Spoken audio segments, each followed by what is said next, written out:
And now a scream. Is Luigi's Mansion 3 a survival horror game? That's a good question, Dork Soul. And it looks like user MS555 chimed in by saying, haha, I guess it's baby's first survival horror. And here's Terratris with the retort. It doesn't really have any significant survival mechanics, so not really. It's basically just an adventure game with a light horror setting.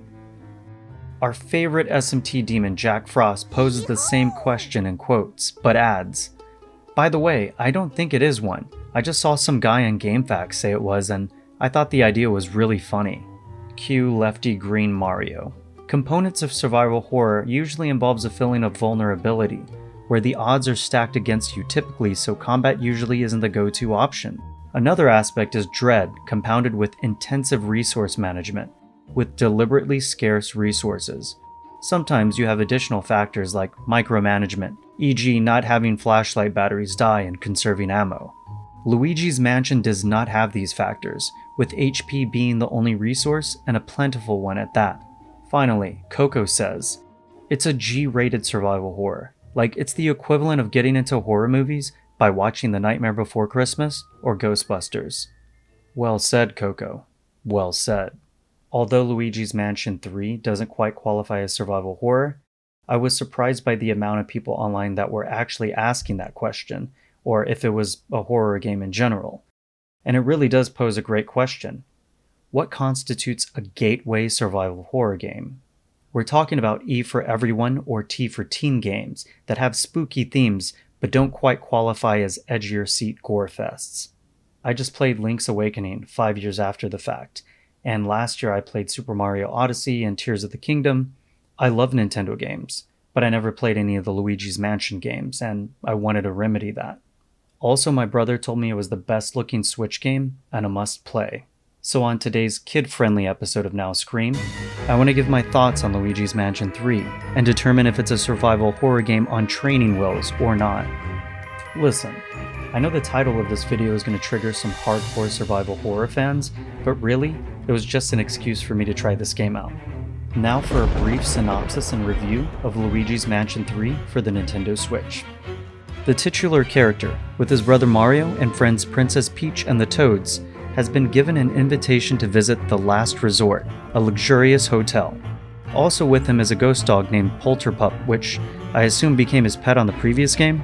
Moreover, why would Luigi not be suspicious of a place called the Last Resort, especially if he's had to face ghosts in at least 2 other haunted buildings?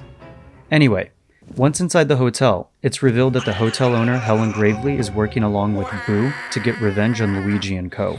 And with her dark magic, she imprisons Mario, Peach, and the Toads in painted portraits, but Luigi manages to narrowly escape. Once our hero is united with Professor Egad, funny, haha, he retrieves his trusty Poltergust G00 vacuum, and armed once more with his ghost-busting arsenal, it's up to him to rescue his friends from King Boo, Gravely, and the ghostly denizens that reside in the towering hotel. And to do so, he must collect elevator buttons, usually harbored by powerful spirits, to access each floor in the haunted hotel and make his way to the top.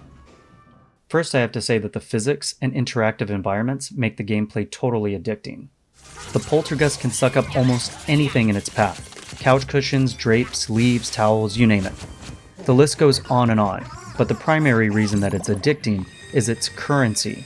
Most things you suck up have dollar bills or coins inside of them, so you're constantly gratified with that classic clink sound of collecting coins that Mario fans have been used to since the NES days.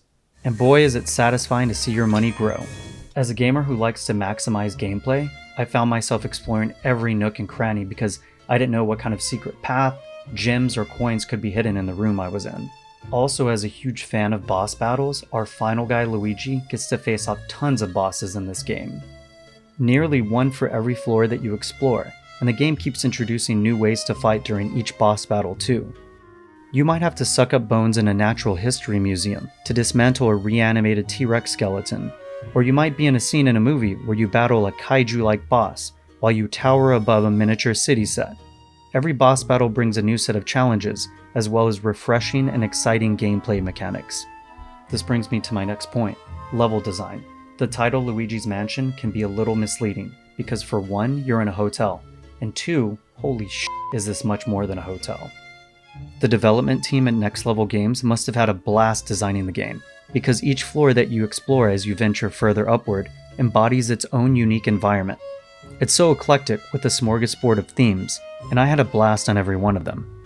Whether it would be pursuing a security guard specter in a shopping center, or going toe-to-toe with the Phantom DJ at a disco hall. Lastly, I want to champion the puzzle mechanics in the game. There were parts in the game that had me completely stumped as I was trying to figure out how to get to the next area. Because as you start to unlock more abilities, you might need to do a combination of things to solve a puzzle. But the challenge level always felt just right and never too difficult.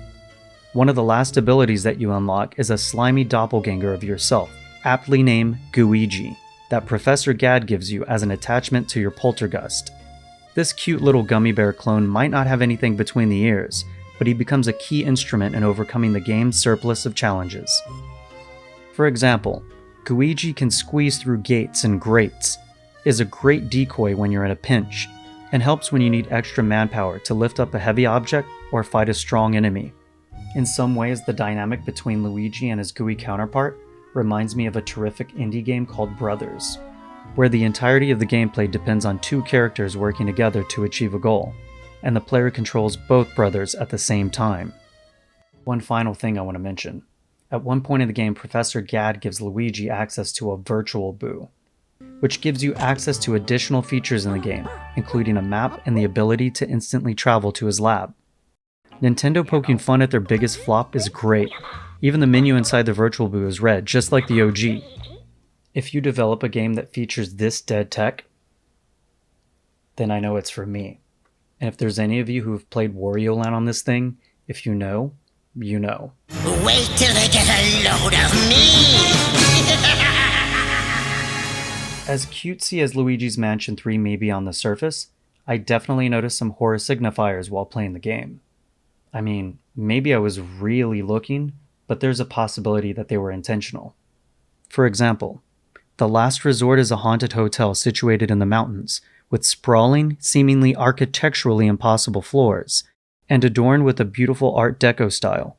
No, you never get to see a river of blood come crashing out of the elevator doors, but come on. Doesn't it just evoke the Overlook Hotel from The Shining?